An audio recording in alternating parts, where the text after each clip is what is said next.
Good evening, everyone. A very warm welcome to all of you. We are set for yet another exciting live roundtable discussion on critical soft skills as a catalyst for the Industry 5.0, which is very meticulously curated by Economic Times, ETHRWorld, and upGrad for Business. My name is Soumya, and I know most of you know me already, and I'm going to be your host for today's session.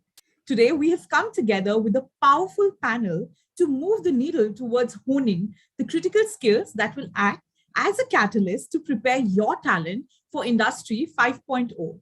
Future of work will be such that in a world where process efficiencies, lower cost of quality, and faster time to deploy products, services, and assets and resources would be driven by the artificial intelligence. I think that is one of the facts that we all are agreeing to.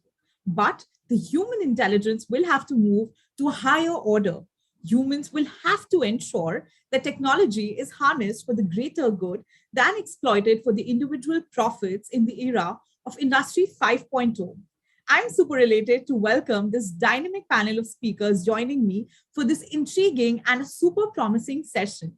So, yes, I'm going to do the honors to welcome one or all of them one by one, starting with Bhavya Mishra. Bhavya has over 13 years of work experience and has worked in companies including PepsiCo and Bharti Walmart. She's responsible for driving and heading the people agenda at Lenovo India. In her last role, she was HR business partner for the commercial, finance, and IT for Africa, Middle East, and Southeast Asia. Joining us next is Krishna Raghavan. Krishna is an innovative and inspiring leader with over a decade of experience working in product companies across the US and India. He has built great engineering organizations from the ground up through long term strategic vision and hiring, backed by intuitive people management and sound organization planning. Joining me next is Ronnie Screwvala, a first generation India entrepreneur, philanthropist, opinion leader, and author. Ronnie's first foray was cable TV in India. For the first 2 years of that journey, he found no takers and only advice was to treat it as a failed startup and move on. But with him staying at it, he was credited with having pioneered cable TV for all of India. He went on to build a media and entertainment company. I know you all know that about UTV, where post many pivots and four almost near bankruptcies and 15 years of focused work with strong co-founders and a large team, it scaled to a size spanning all aspects of content and platform. And then he devastated to UTV, to the Walt Disney Company in 2012. Newsweek has termed him as the Jack Warner of India. Esquire rated him as one of the most 75th most influential people of the 21st century, and Fortune as Asia's 25th most powerful. Thank you so much for joining us, Ronnie. Moving next is Meenakshi Indra. Meenakshi is a customer centric business leader with almost 2 decades of industry experience in customer excellence and business growth roles. She is a strategic thinker and believes in aligning with customers' objectives to drive mutual wins. She's worked with the market leaders like IBM, Cisco, SAP, LinkedIn, and Uber successfully, building teams and expanding their market. And yes, joining me last is Dr. Vishwanath, or as we fondly call him, Wish. He's a seasoned business leader who's working towards building a competent and committed HR team, along with collaborating with business leaders and managers to achieve a dream hexaware goal are the key success measures for his role in his current organization. Hi, everyone, and thank you so much for joining us. Great. I know the audience, this sounds really intuitive. So let's just get started with it. I have a little recommendation to make. Please keep yourself on mute while you're not speaking. Please park your questions for the end of the session. Although you can keep sharing your reflections as our speakers are sharing their insights, we would love to keep them in our conversation. And I will definitely come back to find answers for all your questions. And yes, now just being mindful of the little time that I have with me for this amazing set of speakers, I'm just going to get rolling to the first question. So Ronnie, I'm going to come up to you first. And rather putting you into that spot saying that discussion opens with you. The first question that I really want to ask you is, There is a deep, agreement to the fact that as technology is pervading into our day-to-day lives and workplaces, revving up skills and capability building is definitely the way forward. I would love to hear more from you on this. I think a lot has been said about it. I think the first thing I would say to a lot of people is the first reaction for a lot of people is that they get intimidated because you've got a certain segment of the users who are young and therefore have grown up on it. Then you've got the middle section that are actually the hybrid of trying to be comfortable with it, trying to be kosher with it, but at the same time not fully, but knows that they have to get into that. And then you've got the older, and I don't mean older in a disrespectful manner, because I qualify in that segment of people who feel they're getting left out and have a sense of FOMO. So I think one of the things that everyone needs to understand is how we're going to bridge the gap onto some sense of a common language. So the first to me is, let's not get intimidated. I think there's a sense that, oh, if I don't understand the word technology because it's technical, then everything else goes to that. This to me has actually forced leadership roles to be a little bit more like a catalyst. And I think leaders normally are catalysts by nature, but this has actually catapulted it to a different level, which means that if I believe my strength is that I can still understand it, I will surround myself with empowered people in that. But the power of technology can't be used without really understanding the customer and the consumer. So for anyone intimidated that says technology is going to overtake us, it can't overtake anything unless there's a consumer and a customer pattern that is neck to neck. And in many cases, in my opinion, the intuitiveness of understanding consumer trends sometimes comes even before technology. So I would urge a lot of people who are intimidated with this transition period and says, do I need to do that? This is where I see the ecosystem, because I think a lot of this comes in from a mindset point. Having said that, I'm very clear that yes, everyone needs to get their skill sets in order, because this is how consumers will understand you. This is the level of how you communicate with them, how you connect with them. Technology and messaging is finally going to lead to connect. And therefore, there is a pros and a way in which you communicate, but there is a technology that will be the enabler that will bring you that 10 million, 20 million, 30 million connects versus the 2,000 or the 3,000 that read a newspaper or other media. So that's the other power that I think everyone needs to understand. So I think that's what I would say. Stop being intimidated, be a strong catalyst. Last one I would say is a lot of us think of technology as one of the most biggest distractions because obviously you've got it and therefore it's so available. And I think that is a problem where people actually use it for too much of a distraction. And I think 30% of your quota of your time is getting spent under the excuse of technology, whereas actually could get streamlined into a much more. So that I would say is sort of my overview, since you pointed me out to open up this session and give my comments. Great. I think that is fantastic, Ronnie. Thank you so much for putting such a clear perspective on that. And I'm just going to build on it. And Meenakshi, I'm coming to you for this one. Promoting the new models of digital learning and workforce development is coming out stronger than ever before. And there are lots of reports that is kind of substantiating these data points so that employees kind of have their skills, which are much needed and very critical in the 21st century economy. According to you, what will be the potent mix of skill sets that should be nurtured? So that is something that's very important to know. So thanks for this, Soumya. So we find ourselves today in the best of times and the most challenging of times. The reason I say that is we have so many opportunities available for employees and employers to upskill the infrastructure and the venues, making it the best of times. Challenging also with so much happening around us. I heard Ronnie talk about distractions. It's very easy to get swayed by short-term gains and also choices when quite a few do create confusion. At upGrad for Business, we partner with and speak with a lot of companies on an ongoing basis. And I'm going to reflect back on the conversations that I've had with them in terms of addressing this 21st century skill sets that you're speaking about. So first and foremost, we hear a lot of companies today talk about their employees expecting information at the click of a button. The future of the workforce, in my opinion, will be centered around human-assisted learning. And in the last year and a half, we've seen high success and unbelievable results in the form of 85% learner CSATs, 93% completion rates, and organizations seeing 100% business outcomes. This, in my mind, is a direct result of melding the best of technology and human-assisted learning. Add to this the element of coaching and mentoring as an integral element for employees to learn, to practice, to share feedback, and to self-introspect. This is actually a strong example of the skill sets that one can expect through blended human-assisted learning. And I see a lot of companies actually pushing their employees and their CXOs towards it.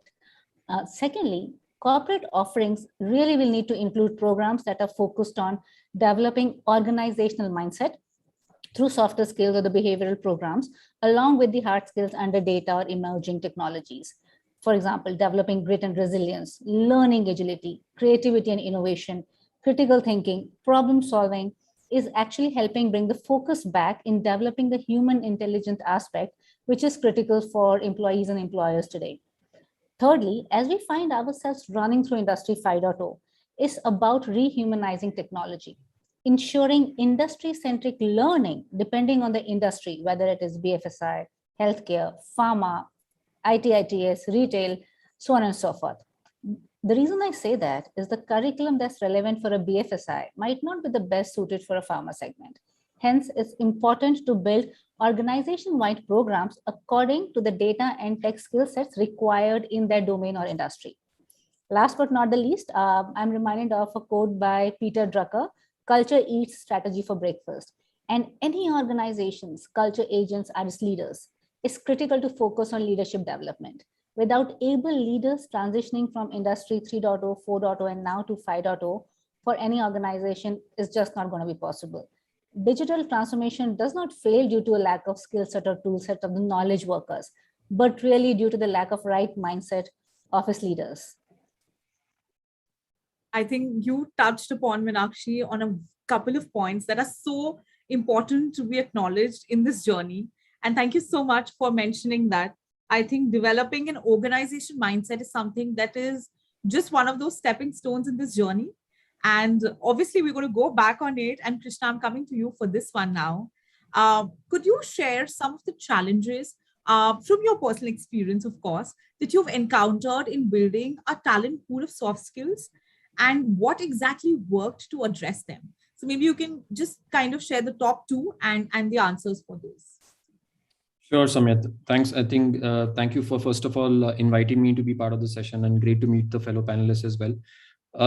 I think a lot of has been spoken already about the pandemic, right, and its effects on the larger macroeconomics, as well as I would also call its effects out on people in general. And I think it's brought out the need, almost necessitated the need for soft skill development. And I like to actually cite two examples that we witnessed at Flipkart. And for me to speak about that a little bit, I'll just kind of set the context very quickly.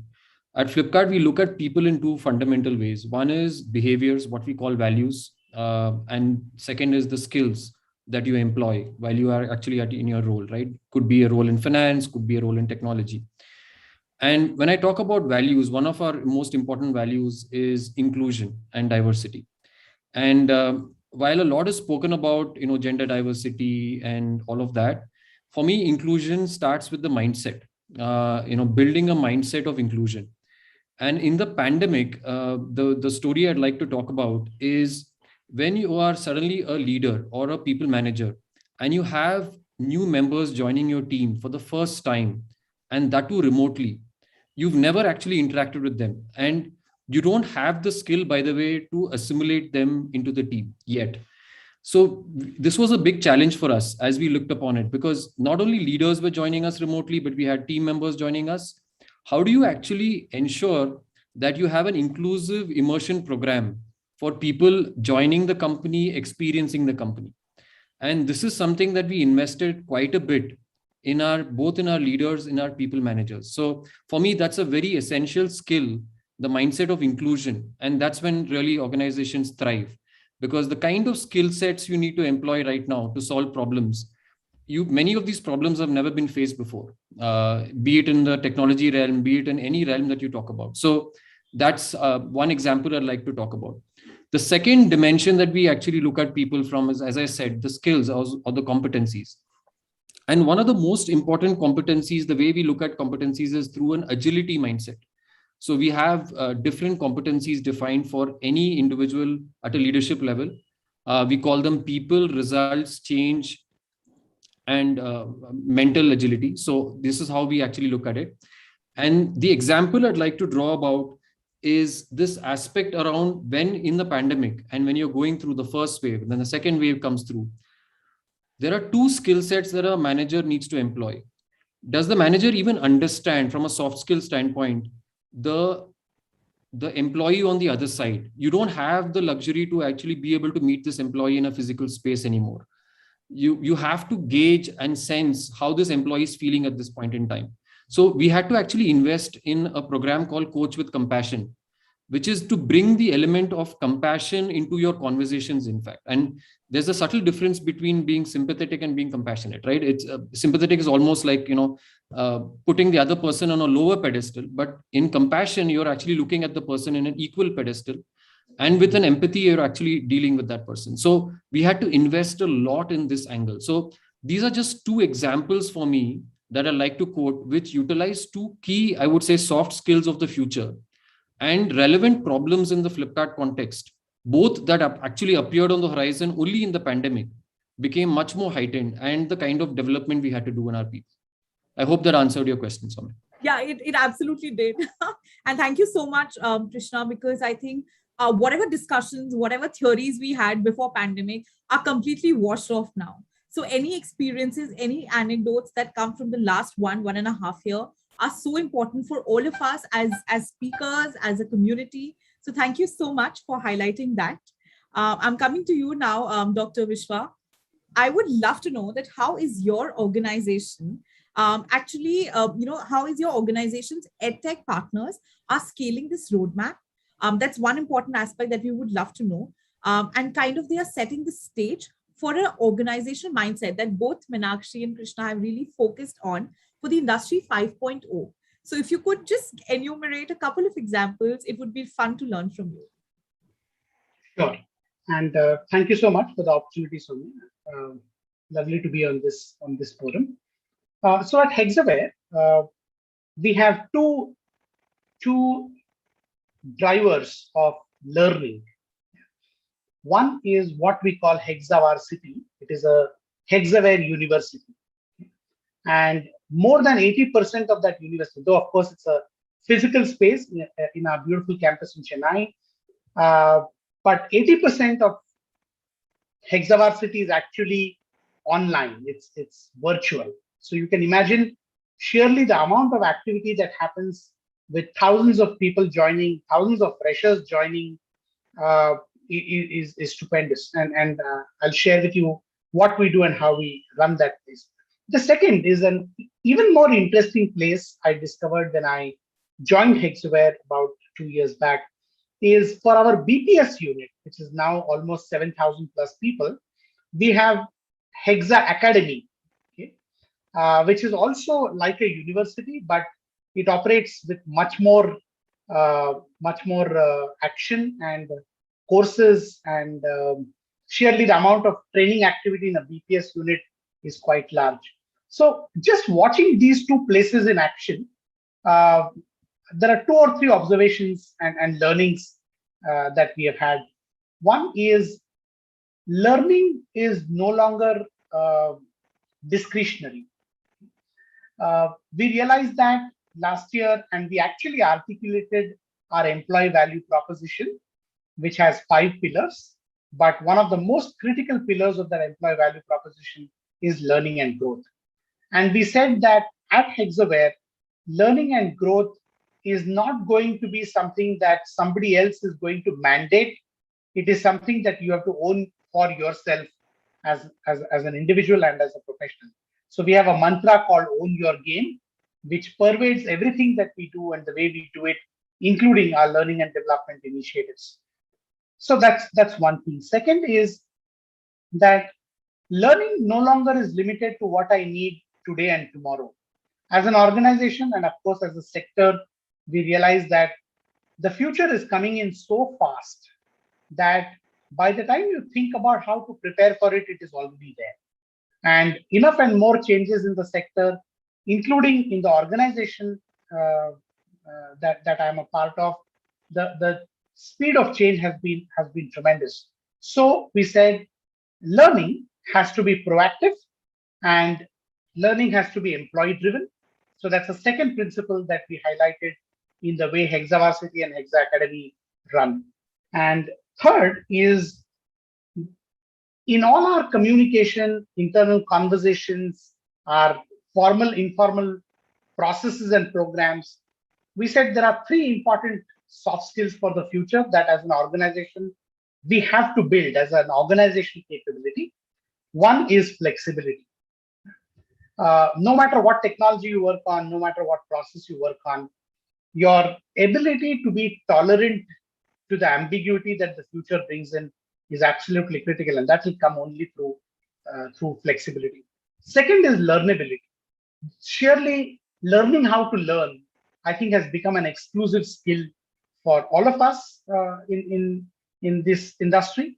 And I believe that that's going to become more and more critical for the future, because the speed at which learning needs to happen is going to only go up. So one is flexibility, second is learnability, and the third, which we can't emphasize enough, it was important, it's becoming even more important, is what I like to call get along ability. Your ability to collaborate with people who are not like you, whom, as Krishna also rightly said, whom you probably don't meet in person, and ability to work with them and produce meaningful stuff, and of course in an enjoyable manner, is going to be a soft skill in itself. So honestly speaking, when soft skills get referred to, often it is skills around communication and conflict management and all that.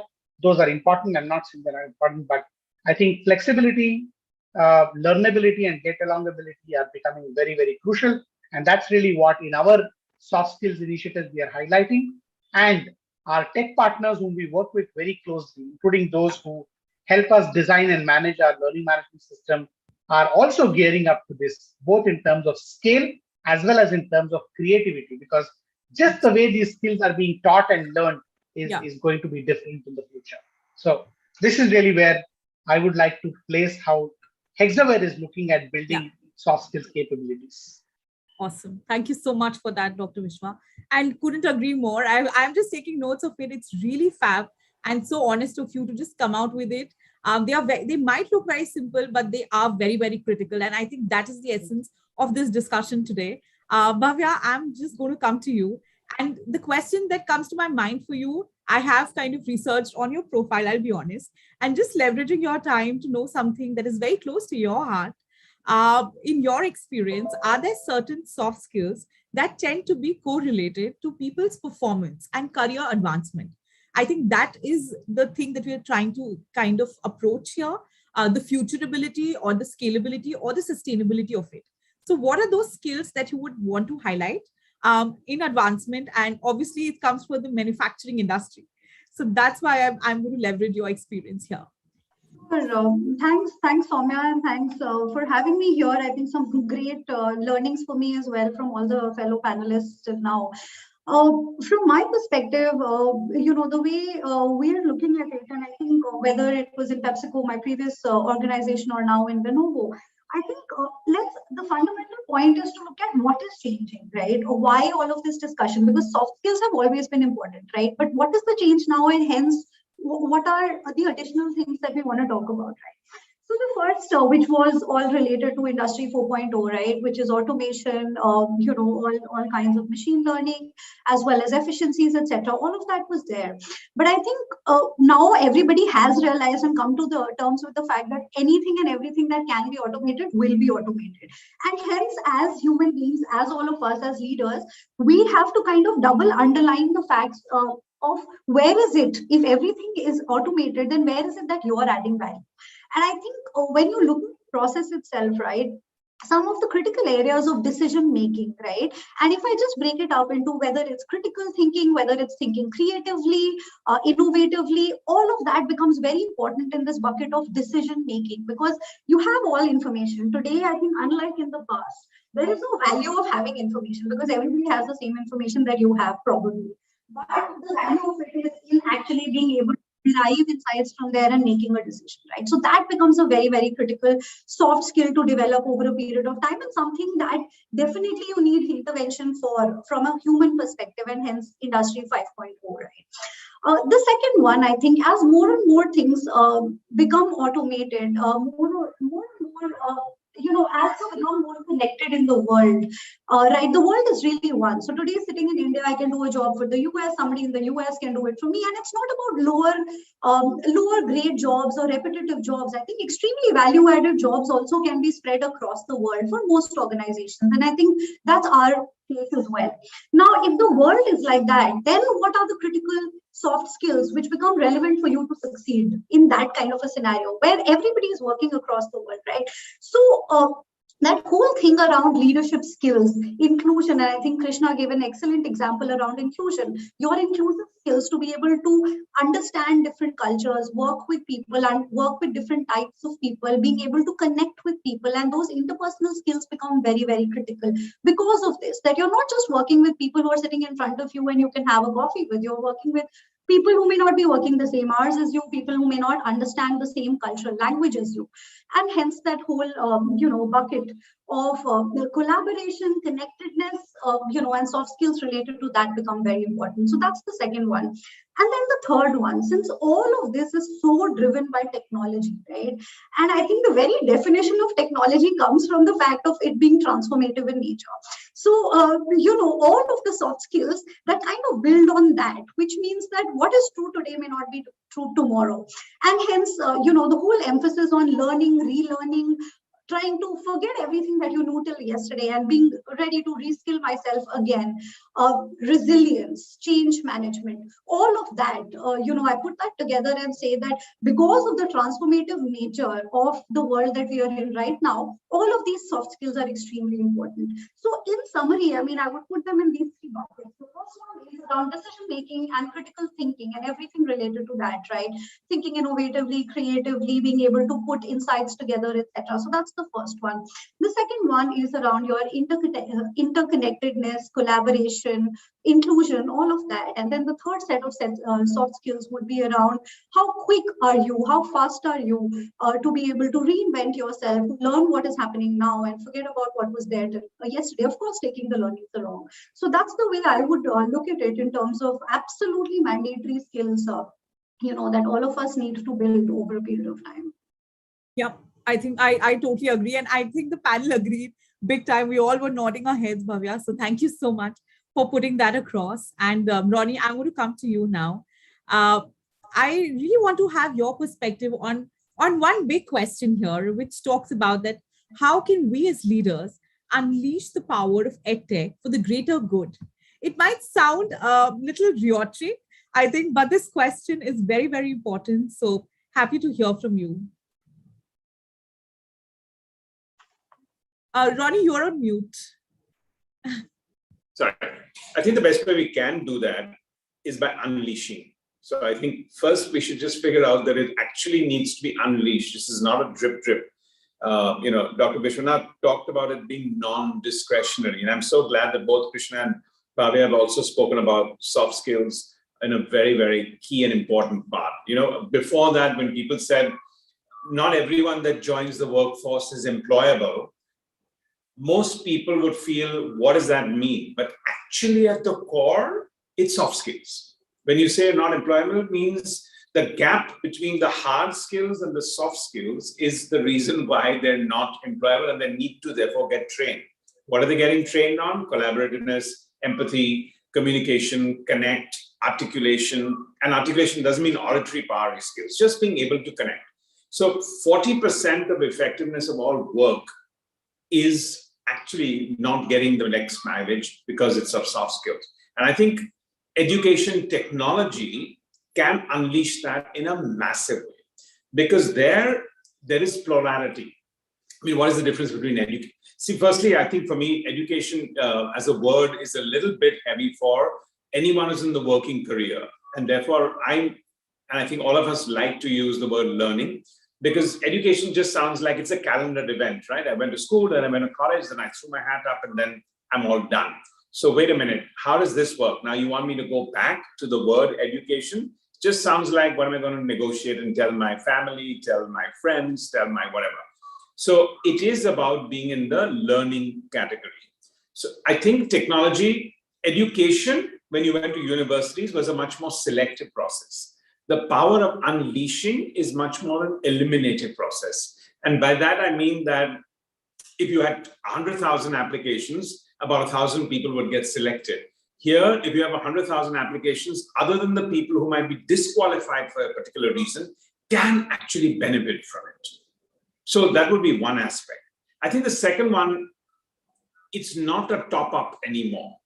It's not one of those things that people look at it that I'm topping up. It is actually a little bit about exactly what Bhavya spoke about, that there is a certain amount of what you'll have to leave behind from precedence, and this is how it worked, and this is how it worked. And when you are looking at skilling or reskilling or upgrading or not, whichever the way you want to look at that as a terminology, it is not a top up. And I think that's going to be a very important part.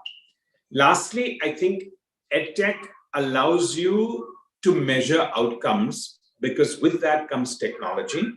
With technology actually comes the level of data points. So when you have those data points, you can actually, through technology, understand how people are learning, who's not logging into one of those lessons, who's finding the problem, who's rewound and seen that video 4 times over. And you can actually, through counseling, go out and say, well, you're having a problem with this marketing connect, or you're having a problem with coding, or you're having a problem else. So I think that, again, therefore, unleashing is a very powerful word, because I think between it being more non-eliminative versus selective, not a top-up, not discretionary, the power of soft skills, and not having a choice, I think everyone needs to understand that in some form or the other, it's going to impact and change the entire, what I would call, knowledge working professionals. I mean, if you take working people who are in the working profession, anyone above 20 and below 60 comes in the working. That's about 4.x billion people out of 7 billion people on the planet. But when you narrow it down to knowledge workers, which is really the top, not even the top, but the middle of the pyramid, I think that getting impacted by EdTech is really what this decade is about. Thank you so much for that, Ronnie. I think the beautiful words that you mentioned, I've written them in caps. It's unleashing. It's going to be an impact that can be measured. And it's going to be very futuristic, very rightly pointed, that there's going to be data points. So it's just not that it's now. You can obviously build your tomorrow on that. And that is something that actually kind of is keeping a lot of leaders awake today. So thank you so much for pointing that out. And Krishna, now I'm going to come to you in extension of what Ronnie shared. Finding an optimal balance of efficiency and productivity is an imperative when it comes to future of work. There are a lot of discussions around it, but would be great if you could share a few essential examples of what skill set and mindset actually helped move towards this balance for Flipkart as an organization. Sure. Thank you, Soumya. I think a very relevant question, and I'd at least just to clarify my answer, the way I'd like to think about at least efficiency and productivity, together. For me, efficiency is really the how, and productivity is, the what. So, efficiency is the input, and productivity is the output, sort of the way I think about it. Because you often can look at outcomes and how productive they are, but if you are not efficient about doing it, you might actually fall short in terms of its longevity, right? Of the measures that you're taking. So that's the way we think about it at the core at Flipkart. So we in fact give right from our early stage in our evolution, right when I think we started up as well, we gave equal emphasis to both the what and the how. And we actually measure, folks on the goals, on, the impact that they produce, which is often the productivity angle of the measurement. But we also look at the efficiency through the skills, the competencies that they employ. So for instance, as an example, you could actually be building a product for 1 million consumers, and the product would get out of the door. You have a great product market fit, and you're able to launch it, and it serves the needs of the customers. But if the product scales from 1 million customers to 10 million customers or 100 million customers, does the product still find an audience, right? And there are many aspects to look at it, from its scalability, sustainability, and so forth. And that's when the measures around productivity start to kick in. Efficiency start to kick in, because it's more about how have you built this product in the first place, right? So that's when we kind of found a balance. And in fact, as we go higher up in our leadership, we start to lay a greater emphasis on efficiency than just pure productivity measures. And and in all of our product offerings as well, we have something that we've employed, which is we not only measure metrics from an output standpoint, but we lay great emphasis on the input metrics that lead to this output.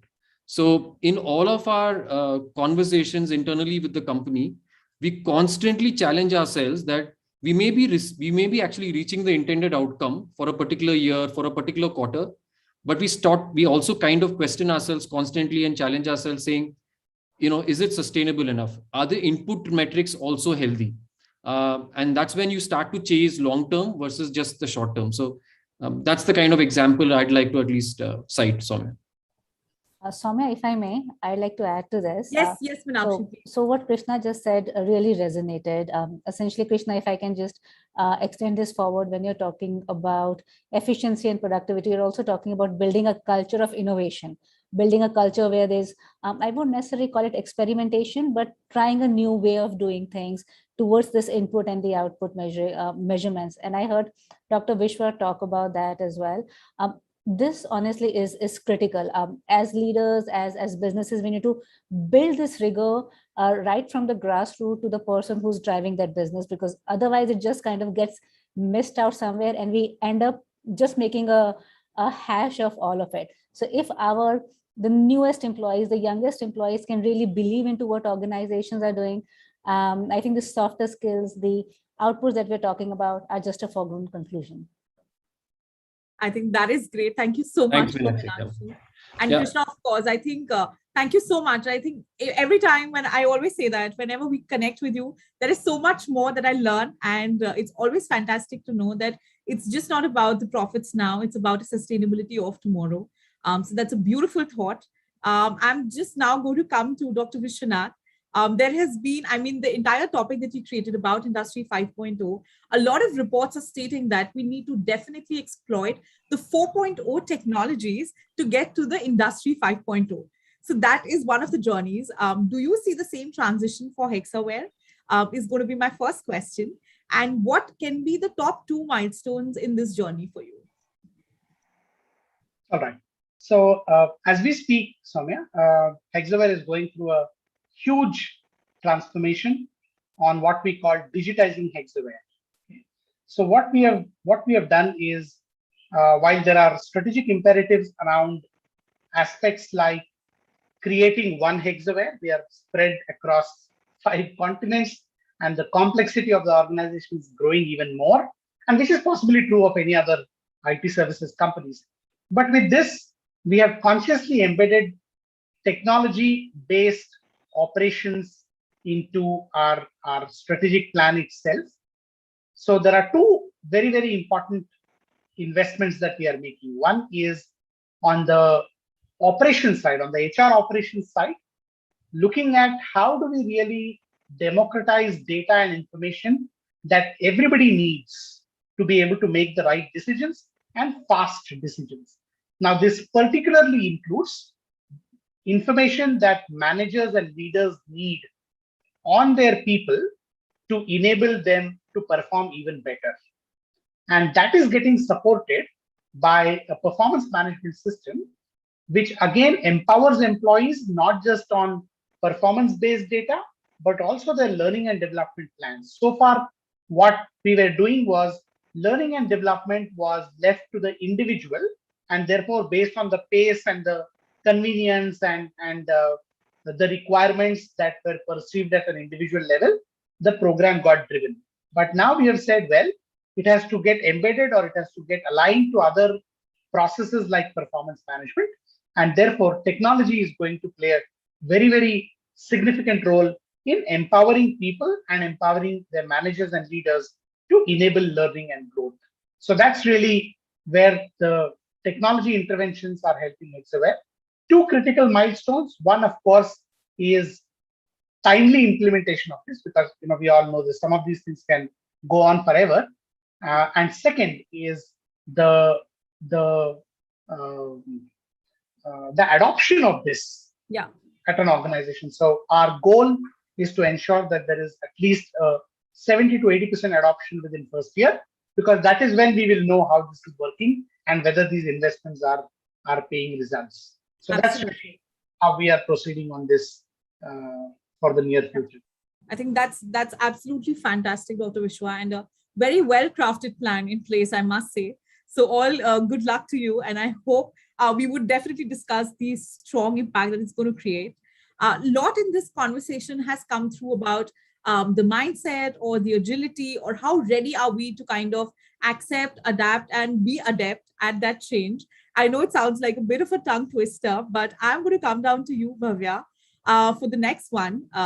We've talked a lot about how AI is leading the way for workplace transformation.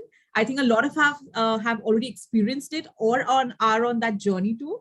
Would be really interesting to know from you that how exactly a responsible AI is the need of the hour for achieving a progressive and an agile mindset. Thanks, and that's a critical question, I think, for all of us to think about, because we're all learning in the process. I don't think anybody has any ready answers to that. But if you allow me, before I get to that question, I just want to also add to what Dr. Vishwa was talking about, and more, I mean, not from a conceptual perspective, but more as an example. And I was seeing in this room, right, most of us are from HR. And if I look at that domain itself in terms of how critical, our soft skills in terms of how the move has happened, right? HR obviously has always considered to be a softer function, etc., whatever the notions are. But increasingly, even if you look at HR, and if I compare it to, like, say, the contrast of it, which is, say, a function like finance, right? Yeah. In those functions, actually, I see a very, very, very common movement across organizations. If you look at the kind of roles that are now taking out within any of these functions, and I'm just taking HR and finance as an example, are functions of partnership. So HR partner or finance partner. And what do those roles mean? That essentially means that every part of your job that could be done away with in terms of automation or given to someone else has been given away. So then what is left is actually business partnership. So what is it that you do partnering with your business to truly add value? And I think that's obviously the case with Lenovo as well. And I think many other organizations are on the same journey to say that, all the data, all the Excel sheets that you used to make, all of that is done. Now think of your job saying that everything that you did till yesterday, which was around making Excel sheets or presentations, all that somebody else is doing for you or a machine is doing for you. So now what would you do with all of that information, and how do you add value to the process? And I think that is the shift in mindset that we need across all functions. And I just took these as examples.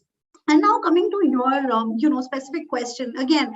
I mean, to look at it more from an example perspective, right? If you look at AI in a field like, say, recruitment, right? And I think it can apply to any other area as well. So how can we ensure that the kind of codes that we're using or the kind of AI that you're using for shortlisting, say, and just as an example, right, at any point in time, is bias-free, is inclusive in nature, is not wheeling out candidates that are getting screened out because of a certain bias, from a coder perspective or because of the program that was used, whatever it is, right? So something as simple as that, and if you multiply it in every area that you're using AI, I think some very important aspects to keep in mind when you use our AI are fairness, are transparency, are inclusiveness, are what are your governance mechanisms to ensure that it's not just a brainless adoption of whatever is available or is being built, but how does it apply to you, and is it really serving the purpose in all of those parameters? I mean, it may sound like they are governance parameters, but they are very critical to the output as well. And I think all of those are very important, right? Fairness, transparency, and just, is it inclusive enough? So I think that's where it becomes really critical. Of course, I think we all agree to that, Bhavya. So thank you so much. Just being aware of those unconscious biasness and how to kind of tackle them is something that's very, very integral to all the leaders today. So thank you for that. And I know we are running out of time, so I'll be very, very quick. Meenakshi, I'm coming to you. And this question might sound a little futuristic, but very happy to take it with you. What exactly are going to be the stepping stones in the journey of building the careers of tomorrow? And with this, I have a statement to make: the undefined roles in the unborn companies. So for everyone, because we know the pace, the change that we're seeing. So there are a lot of companies that are still not there. There are roles that are not still made. How do you kind of work around it? So Meenakshi, I just want an answer from you on that. Sure. Thanks for that, Soumya. And before I respond, what an amazing conversation. I've actually been taking notes in terms of a few things that everyone has said, either as a different opinion to what we were thinking, and even wherever there were points of congruence. Soumya, coming back to you, yes, very interesting statement. You got me thinking undefined roles in unborn companies. I mean, talk about being a soothsayer. Okay, let me reference to an article that I read recently, and this was from the World Economic Forum, where they spoke about the 21st century skills that are needed for the workforce and for students. And what was very interesting for me was it spoke about tasks, jobs, and the skills that would have transformed by 2025. Now, I'm certain for most of us, 2025 is not very far away, and a lot of us are doing business planning for another 3 to 4 years. And it just tells us that the future isn't really something which is way off. It's kind of here, depending on which lens we are looking at it. Now, this brings a very interesting dichotomy for organizations. There are about 43% of businesses which will be reducing their workforce, and that's what this study speaks about because of the technological integrations or the resultant demand for technological skills. At the same time, we also are projecting about 34% of these companies expanding their workforce for this reason, because technology would have made newer skills coming in. I can share this. When I was doing my post-graduation or when I was in college, half of the companies that I have worked for did not exist. And that's the disruption that we are talking about. That's the readiness that we're talking about in the workforce. So from a company perspective, we are going to find ourselves in the midst of a double disruption. There are certain jobs which are going to get redundant, where at the same time, there are certain jobs that will get created. Similar jobs might need newer skills.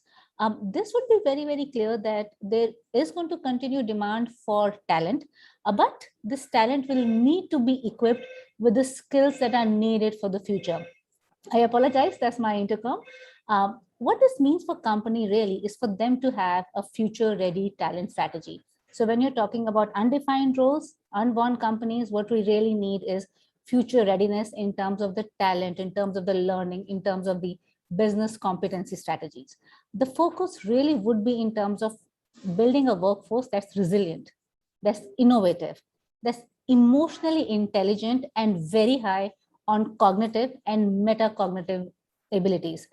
Something that we are hearing in the market now is wholesome talent development of mindset, skill set, and tool set so that we can rush towards Industry 5.0.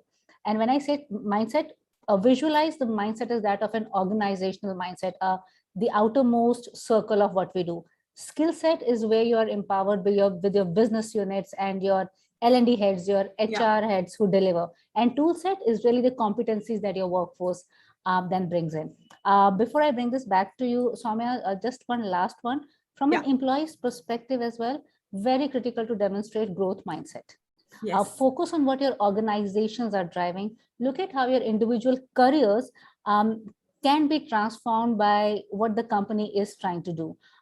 We always talk about lifelong learning, and I would always urge this as the guiding principle as we build resilient careers for tomorrow. Awesome. I think that's a perfect closing for this one. So thank you so much, Meenakshi. And I can see there are a lot of questions that are coming in. And one question is something that I had also thought of. So I'm going to quickly ask. This comes from, just give me a second. Yes, so we have this question that what is one critical skill that is needed for the workforce of tomorrow or for the future of work? So it would be great if all of you can just state one each. I'm going to start with Bhavya, you. Sure. I think from my perspective, the most important thing is learning. learning agility, most important. And I'll tell you why I'm saying that. Meenakshi covered it in a bit, but if you look around you, I think it's not the big companies which are beating the small companies today. It's the fast companies which are beating the slow companies.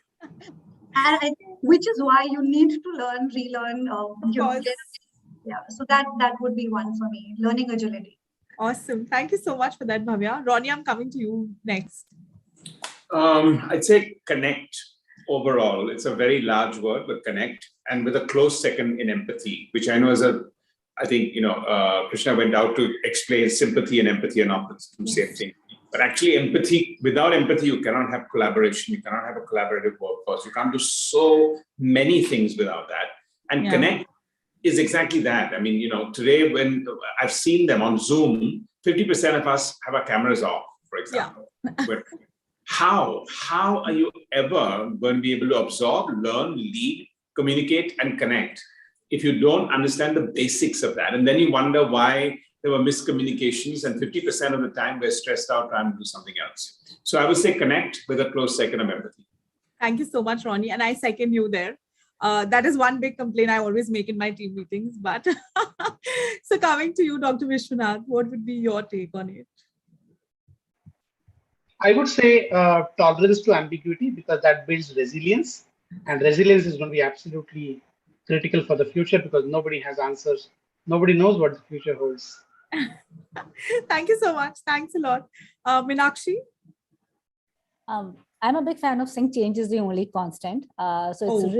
It's really about how can we ace change? How can we look at change as an opportunity and not really be fearful of the change or shy away from it? So if there's something that we can develop, I mean, my vote would go for this one. Wow. So that was Lord Alfred Tennyson who said that. Thank you for that, Meenakshi. Krishna, I'm coming to you.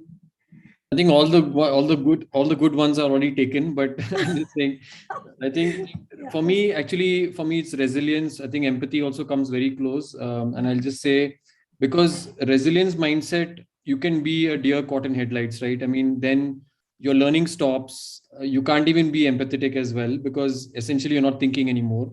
Yeah. And the world is changing on you quite rapidly, right? I mean, new skill sets, new situations. For me, resilience mindset, especially at leadership levels, is probably number one for me. Yeah. Awesome. I think thank you so much for this, everyone. So Rohan, I hope we've managed to answer your question.